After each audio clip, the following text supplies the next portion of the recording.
Hello दोस्तों, good morning. स्वागत है एक बार फिर से आप सभी का एमजेटी एजुकेशन में। दोस्तों आज है 17 दिसंबर। आज की वीडियो में हम लोग बात करेंगे 17 दिसंबर 2022 के मोस्ट इंपोर्टेंट करंट अफेयर के क्वेश्चंस के बारे में। वीडियो ध्यान से देखिएगा, डिटेल में है। और इसकी वीडियो की अगर क्विज आप चाहते हैं तो आप एमजेटी ऐप इंस्टॉल कर सकते हैं। क्विकली रिवीजन करेंगे हम लोग कल के करंट अफेयर का, उसके बाद आज की तरफ बढ़ेंगे। अभी स्पाइस जेट जो है, ये airline safety performer of the year का अवार्ड जीती हुई है। भारत का सबसे बड़ा तेल आपूर्तिकर्ता रसिया एक बार फिर से बन करके आया हुआ है अक्टूबर और नवंबर दोनों महीनों में। सर्वाइकल कैंसर को रोकने के लिए सर्वावैक नाम की अपनी क्वाड्रीवैलेंट टीका लॉन्च करने की घोषणा किया है इंडिया ने, और ये सीरम इंस्टीट्यूट ऑफ इंडिया के द्वारा बनाया जाएगा। 2023 तक भारत लॉन्च कर देगा। टेनिस प्रीमियर लीग का खिताब इस बार भी जीत लिया है हैदराबाद स्ट्राइकर्स ने। ये लगातार दूसरी बार जीता हुआ है। और अभी न्यूजीलैंड ने धूम्रपान पर प्रतिबंध लगाने के लिए तंबाकू कानून पास किया है।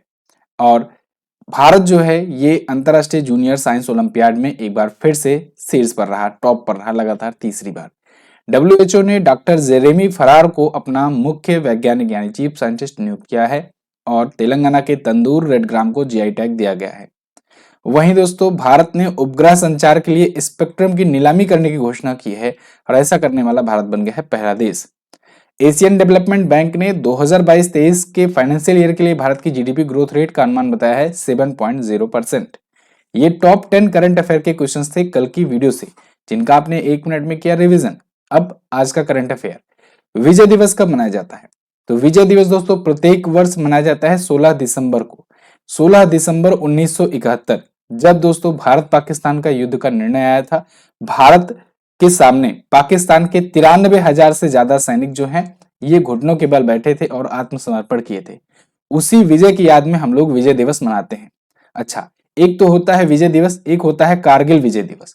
कारगिल विजय दिवस, यहां पर सिर्फ कारगिल जुड़ गया है, इस वजह से आपको ये दूसरा वाला दिवस भी याद रखना है। ये मनाया जाता है 26 जुलाई को, ठीक है ना। तो 26 जुलाई और 16 दिसंबर दोनों ही डेट आपको याद रखना है। एक तो विजय दिवस, एक कारगिल विजय दिवस, ठीक है। थोड़ा सा डिफरेंस है लेकिन इंपॉर्टेंट है और दोनों ही एग्जाम में पूछे जाते हैं। ये कारगिल विजय की याद में जो 1999 में हुआ था कारगिल युद्ध, जहां पर हम लोगों ने पाकिस्तान को अगेन हराया था, तो उसकी याद में ये मनाया जाता है, ठीक है।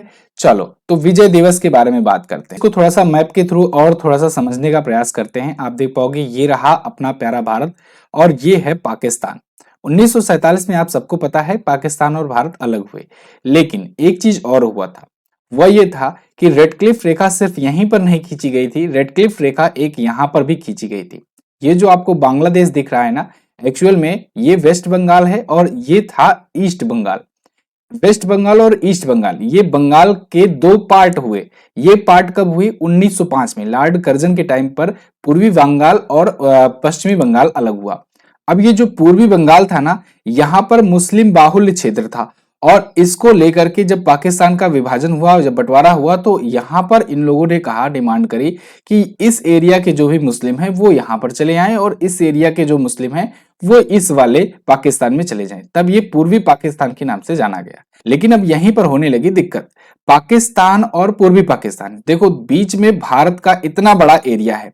अब पाकिस्तान चाहता था कि यहां से यहां तक एक रोड बन जाए जिससे कनेक्टिविटी हो जाए इन दोनों पाकिस्तान देशों के बीच में। तो ये तो इंडिया चाहेगा नहीं, ऑब्वियस सी बात है। यहां पर आप बीच में कैसे जाओगे?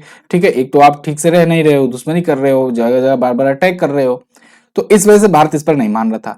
दूसरी चीज, पाकिस्तान जो है ना, यहाँ पूर्वी पाकिस्तान में एक कठपुतली की सरकार चलाता तो था, लेकिन यहाँ पर पूरे अच्छे तरीके से किसी भी प्रकार की कोई सेवाएं सुविधाएं देता नहीं था, और यहाँ की जनता की बात नहीं सुनता था। जब भी वोटिंग होती, जब भी कुछ भी होता, तो वो यहीं के बेसिस पर डिसाइड किया जाता था। तो यहाँ पर महत्व कम देने की वजह से यहाँ के लोग जो है, जनता जो है वो भड़कना शुरू की, और फिर बहुत ज्यादा मात्रा में पलायन होने लगा इंडिया में।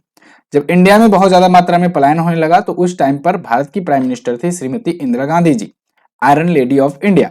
तो उन्होंने क्या किया, उन्होंने यहां पर जो मुक्ति वाहिनी सेना थी एक, उसका सपोर्ट करके इसको आजाद कराने में, पाकिस्तानियों को मार भगाने में उसकी मदद की, मुक्ति वाहिनी सेना की। तो भारत और मुक्ति वाहिनी सेना जो है मिल करके पाकिस्तान को हराई 1971 में, और पाकिस्तान के 93,000 से ज्यादा जो सैनिक थे वो घुटनों के बल बैठ करके आत्मसमर्पण किए थे। तो फिर ऐसे तो बना बांग्लादेश, ठीक है ना, मतलब कि ये बांग्ला में एक अलग देश बना और इसको नाम दिया गया बांग्लादेश, और 1971 के बाद से आप जानते हो। तो वो 16 दिसंबर का ये वही डेट है जब ये चीजें हुई। अब आप आज के टाइम पर बांग्लादेश को देख सकते हो, ये यहाँ पर है। क्लियर है, बातें समझ में आ गई। और ये पश्चिमी बंगाल जो था ये अभी भी पश्चिमी बंगाल है। क्लियर। तो चलिए, जिससे बहुत लोग कंफ्यूज रहते हैं कि सर पश्चिमी बंगाल तो दिखता है लेकिन पूर्वी बंगाल कहाँ पर है, तो पूर्वी बंगाल वही बांग्लादेश ही था। ठीक है, तो यहाँ पर दिसंबर महीने के अभी तक महत्वपूर्ण दिवस आए हुए हैं जिनका हम लोगों ने कल भी रिवीजन किया था। तो आगे बढ़ जाते हैं हम लोग। अगला है, संयुक्त राष्ट्र के सदस्य देशों ने किस देश को संयुक्त राष्ट्र महिला अधिकार समूह से निष्कासित कर दिया है। तो दोस्तों अभी हाल ही में संयुक्त राष्ट्र के सदस्य देशों ने ईरान को संयुक्त राष्ट्र महिला अधिकार समूह से निष्कासित कर दिया है। क्यों किया है इसका कारण भी आपको पता ही है।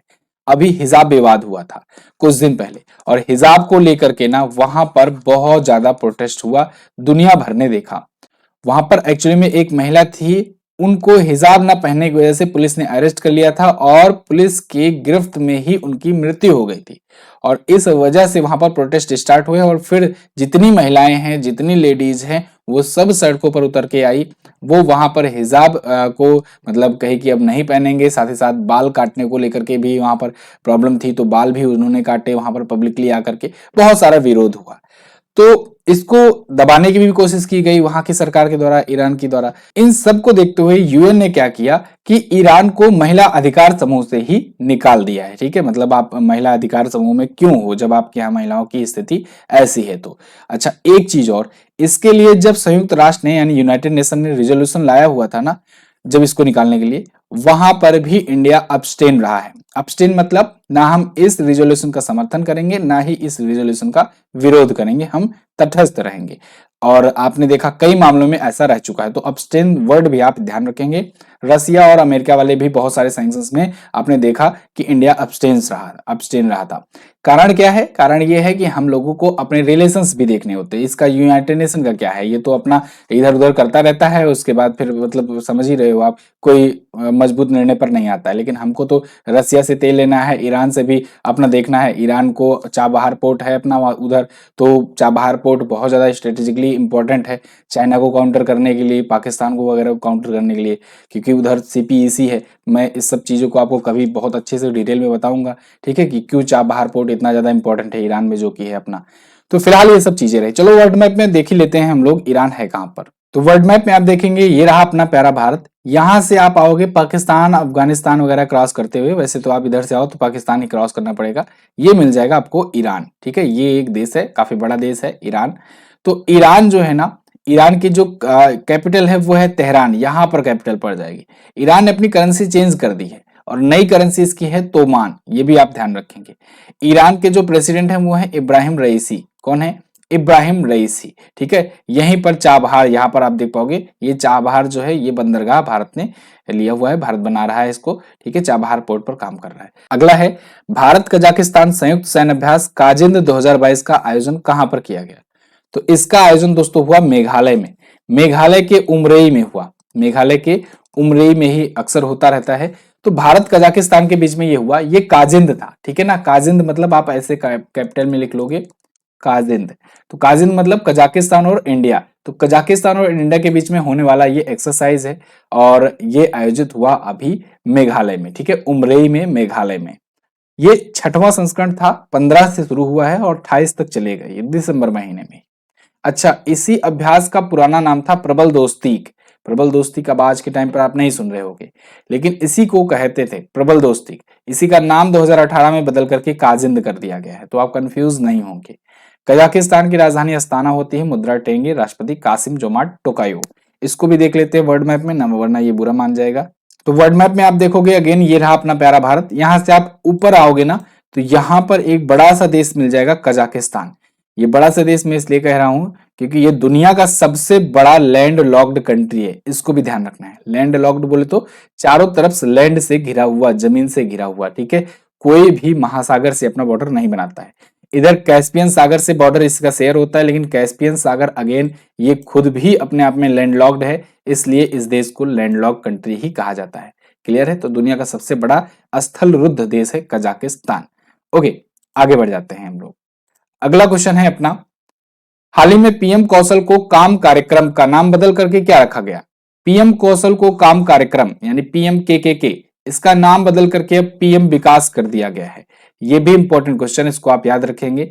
अभी हाल ही में मिनिस्ट्री ऑफ माइनॉरिटी अफेयर्स ने ये घोषणा करी हुई है कि अब प्रधानमंत्री कौशल को काम कार्यक्रम जो था, जो पीएम के था, ये रीनेम किया गया है प्रधानमंत्री विरासत का संवर्धन यानी पीएम विकास स्कीम।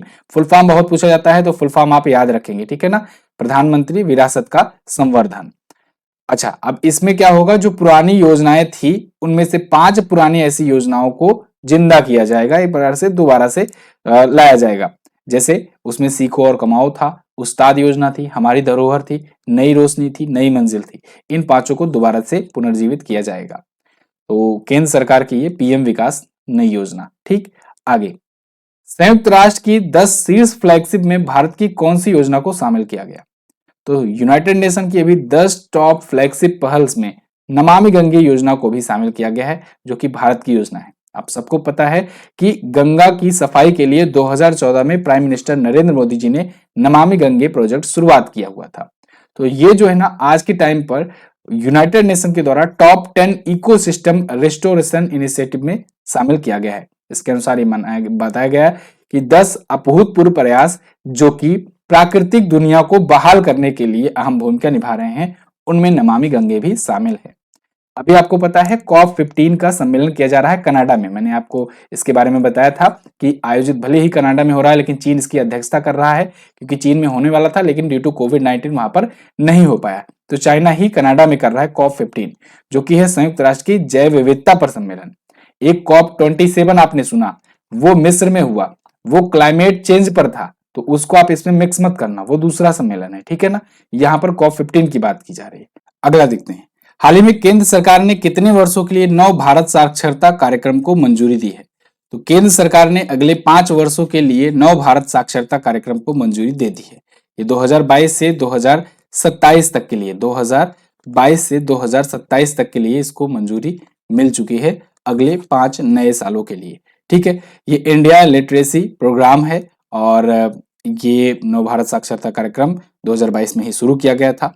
इसके तहत होगा ये कि 15 या उससे ज्यादा की जो भी एज वाले जो गैर साक्षर होंगे, यानी जो अनएजुकेटेड पर्सन होंगे, उनके बीच साक्षरता को बढ़ावा दिया जाएगा और राज्य और केंद्र शासित प्रदेशों का इसमें हेल्प किया जाएगा।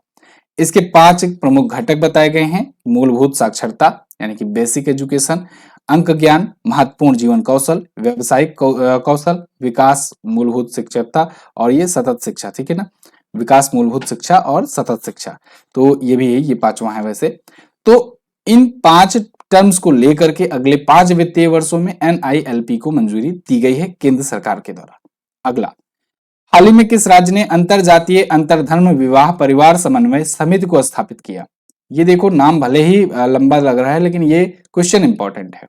एक्चुअली में महाराष्ट्र राज्य सरकार ने ना अभी हाल ही में घोषणा की है कि वो अंतरजातीय या अंतरधर्म विवाह जो भी हुए हैं उनकी परिवार समन्वय समिति बनाएगी, स्थापित करेगी। ये क्या होगा? देखो, बहुत सारे इंटरकास्ट मैरिज हो जाती हैं और बहुत सारे इंटर रिलीजन मैरिज भी हो जाती हैं, मतलब बहुत सारे अन्य धर्मों में भी लोग शादियां करते हैं और रहते हैं, लेकिन उसमें परिवार की सहमति कई कई बार होती है कि नहीं हुई रहती है। तो इस केस में क्या होता है कि यहाँ पर महाराष्ट्र सरकार ने एक पहल शुरू किया है कि वो ठीक है, आपकी मैरिज हुई है, ठीक है, आप जहां भी रह रहे हो, जैसे भी रह रहे हो, आपको आपकी फैमिली से मिलाया जाएगा, ठीक है ना। और एक पैनल इसके लिए सेटअप किया जाएगा कि आपकी फैमिली कहां पर है, कैसे है, किस चीज से कैसे रहती है, आप उनसे किस प्रकार से अलग होकर के रहते हो, ये सब चीजें भी ट्रैक की जाएंगी। आपने अभी देखा दिल्ली में एक कांड हुआ आफ्ताब और श्रद्धा वाला, ठीक है, तो उससे सीख लेकर के कहीं ना कहीं ये चीजें शुरू की गई हैं, कुछ उसी से रिलेटेड, जिससे क्या होगा कि मायके भी, परिवार वालों को भी इन सब में शामिल किया जाएगा और उनको जानकारियां दी जाएगी। क्लियर? बिल्कुल। आगे बढ़ते हैं, महाराष्ट्र के बारे में जानते हैं। महाराष्ट्र आप देख पाओगे इंडिया के मैप में यहां पर है। महाराष्ट्र अपना बॉर्डर शेयर करता है गुजरात से, इवन ये गुजरात से अलग ही हुआ था 1 मई 1960 को। मध्य प्रदेश से, छत्तीसगढ़ से, तेलंगाना से, कर्नाटका से और गोवा से भी अपना बॉर्डर शेयर करता है। महाराष्ट्र की राजधानी मुंबई और नागपुर होती है। यहाँ के जो सीएम है वो है एकनाथ शिंदे, यहाँ के गवर्नर है भगत सिंह कोश्यारी जी। झीलों की बात करें तो लोनार झील का नाम आप जरूर याद रखेंगे, ये पिंक लेक के नाम से भी जानी जाती है क्योंकि इसका जो पानी है वो कभी कभी गुलाबी हो जाता है। उपवन झील, शिवसागर झील, विहार झील, वेन्ना झील भी यहाँ पर है। इसके अलावा चंदोली नेशनल पार्क और भीमा शंकर वन्यजीव अभयारण्य है। औरंगाबाद में आप जानते हो एलोरा और अजंता की गुफाएं वगैरह हैं, ठीक है, इसके लिए भी फेमस है। लावड़ी, पोवड़ा, कोली ये प्रमुख लोक नृत्य हैं यहाँ के। और भोर घाट और थाल घाट ये प्रमुख दर्रे हैं यहाँ पर। आगे विधानसभा में सीटें 288 जाती हैं, 36 जिले हैं, लोकसभा में 48 और राज्यसभा में 19 सीटें हैं यहाँ से। अगला, यूरोपियन यूनियन ने ईयू में शामिल होने के लिए किस देश को उम्मीदवार का दर्जा देने पर सहमति जताई हुई है? तो अब यूरोपियन यूनियन ने ना ईयू में यानी यूरोपियन यूनियन में ही शामिल होने के लिए अभी बोस्निया को दर्जा देने के लिए, उम्मीदवार का दर्जा देने के लिए सहमत हुआ है। अब देखो, ईयू में जब शामिल होना होता है ना तो एक प्रोसेस होता है। पहले तो कुछ सालों तक ये लोग उम्मीदवार का दर्जा दे करके रखते हैं, फिर उसके बाद जब देखेंगे ठीक ठाक है स्थिति, तब फिर इसको ईयू में शामिल करते हैं। और निकलने के लिए आप जानते हो ब्रेग्जिट वाला विवाद, ठीक है, ब्रिटेन कैसी एग्जिट हुआ था।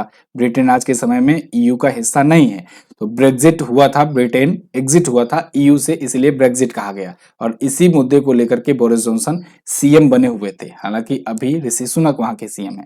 फिलहाल हम लोग आ जाते हैं बोस्निया पर। यहाँ पर आप देख पाओगे बोस्निया जो है ये कैंडिडेट स्टेटस का दर्जा प्राप्त कर चुका है यूरोपियन यूनियन से।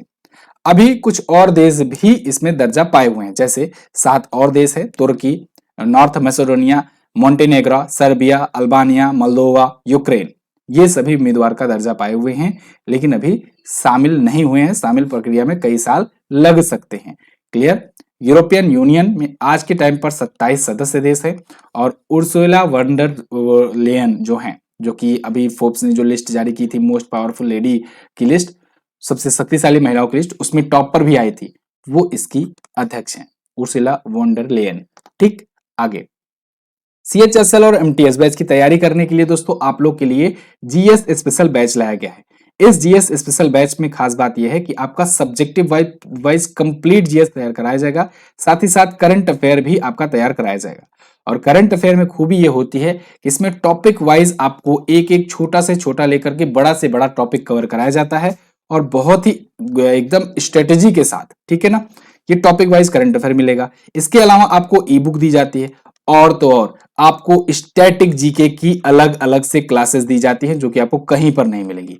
तो static GK complete subject wise जो जीएस है आपका, इतिहास, भूगोल, ज्योग्राफी, साइंस, कंप्यूटर तक भी इसमें शामिल है, क्योंकि आप जानते हो वो आप अगर सीएचएसएल मेंस दोगे या सीजीएल मेंस दोगे तो आपको उसमें भी काम में आने वाला है। तो प्री प्लस मेंस बैच है ये जीएस का, और जानते हो दाम कितना है? मात्र 299 कर दिया गया है। ये लिमिटेड टाइम के लिए किया गया है, तो आप मात्र 299 रुपए इसमें पे करके ज्वाइन हो सकते हो।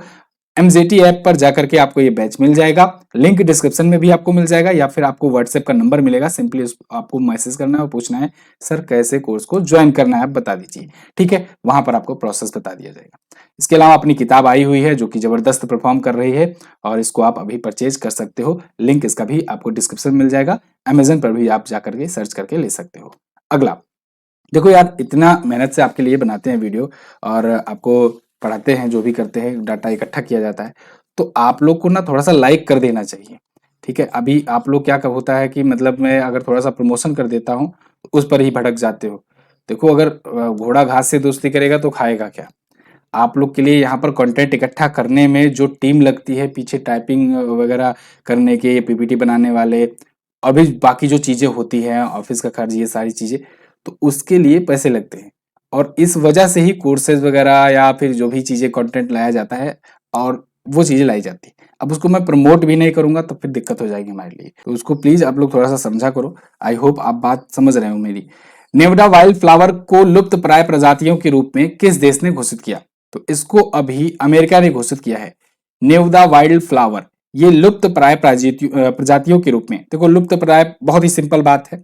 अगर कोई जो है प्रजाति है, कोई भी फ्लावर की हो या कोई भी जंतु हो, अगर वो विलुप्त होने के कगार पे, विलुप्त मतलब कि उसकी संख्या लगातार कम होती जा रही, गिरती जा रही है, तो उसको ऐसा एक प्रकार से घोषित कर दिया जाता है कि ये देखो विलुप्त होने के कगार पर है, इसको टैग कर दिया गया, तो लोगों का फोकस आ जाएगा और फिर उसके संरक्षण पर काम करेंगे, ठीक है, कि कैसे उसको बचाया जाए। तो इसी को लेकर के अमेरिका के वन जीव अधिकारियों ने इसे घोषित किया है। किस राज्य ने अरुणोदय 2.0 योजना शुरू की? ये असम सरकार की बहुत ही फेमस योजना है। इसको तो आप याद ही रखेंगे। मैं आपको पहला वाला जो योजना था उसके बारे में कई बार बता भी चुका हूं। अरुणोदय 2.0 फर्स्ट वाली की सक्सेस को देखते हुए शुरू किया गया है असम की सरकार के द्वारा। हेमंत बिस्वा शर्मा जो कि वहां के सीएम हैं, उन्होंने इसे इसका जो दूसरा वर्जन है वो लॉन्च किया हुआ है। अब इसमें कुछ और चीजों को जोड़ा गया है, जैसे इसमें अब दिव्यांगों, ट्रांसजेंडर्स को इनको भी जोड़ लिया गया है। साथ ही साथ जो दीनदयाल दिव्यांग पेंशन योजना था और इंदिरा मेरी विधवा पेंशन योजना था, इनको भी जोड़ लिया गया है। इसके जो लाभार्थी हैं वो अब इससे कनेक्ट हो जाएंगे। अब आप नोटिस करोगे, दिव्यांग पेंशन योजना जो थी उसके तहत दिव्यांगों को कनेक्ट करने के लिए उस योजना को इसमें मर्ज कर दिया गया और ट्रांसजेंडर्स को मर्ज कर दिया गया इंदिरा मेरी विधवा पेंशन योजना के तहत। ठीक है। अब अरुणोदय जो है ये इतिहास में सबसे बड़ी सामाजिक क्षेत्र की योजना है असम राज्य के। ठीक है, भारत की नहीं, असम राज्य के इतिहास में। ओके, अब ये तो थे 10 क्वेश्चन आज के। कैसी लगी वीडियो कमेंट करके जरूर बता दीजिएगा और चैनल पर नया आए हो सब्सक्राइब कर लो ऐसे ही वीडियोस पाने के लिए। असम आप यहाँ पर मैप में देखोगे और थोड़ा सा यहाँ पर है असम। ठीक है, असम के सीएम है हेमंत बिस्वा शर्मा और यहाँ के गवर्नर है जगदीश मुखी जी। झीलों की बात करें तो हफलोंग झील है और शिव सागर है, तमरंगा है, डिगबोई झील इंपॉर्टेंट है। ठीक है, सोन, दिहिंग लेक भी पूछा जाता है। 7 नेशनल पार्क हैं, रायमोना, काजीरंगा, मानस, नामेरी, औरंग, डिब्रू, सैखोवा, दिहिंग पटकाई वगैरह। बिहू और भोरताल ये प्रमुख लोक नृत्य हैं यहाँ के। जिलों की संख्या 33 है, विधानसभा में 126 सीटें, लोकसभा में 14 और राज्यसभा में 7 सीटें जाती हैं। राजकीय पशु है एक सींग वाला गैंडा और वाइल्ड विंग वुड डक, ये राजकीय पक्षी है यहाँ का। तो ये क्वेश्चन थे, आप कमेंट करके बताइएगा कैसी लगी है वीडियो। इसके अलावा नाटो का हेडक्वार्टर कल मैंने आपसे पूछा था ब्रुसेल्स में है। डीवाई चंद्रचूड़ भारत के 50वें नंबर के चीफ जस्टिस हैं। आज आपको क्या बताना है? आज आपको बताना है न्यूजीलैंड की कैपिटल क्या है, राजधानी वगैरह बता दीजिएगा, सीएम पीएम बता दीजिएगा कौन है। सफेद प्याज कहाँ का है जिसको जीआई टैग दिया गया है? ये दोनों ही क्वेश्चन इंपॉर्टेंट है, आप बताएंगे जरूर। और इसकी क्विज आपको एमजीटी ऐप पर मिलेगी, तो क्विज भी जरूर सॉल्व कर लिया करो। और डेली जैसे कि मैंने आपको कहा है, रात में सोने से पहले एक बार पीडीएफ से जरूर रीडिंग लगा लिया करो। ठीक है, बहुत बहुत धन्यवाद यहाँ तक वीडियो देखने के लिए। ऑनलाइन आपको टेलीग्राम पर मिलेगा और मैं मिलूंगा आपको अगले दिन की वीडियो में। तब तक के लिए नमस्कार, जय हिंद, वंदे मातरम।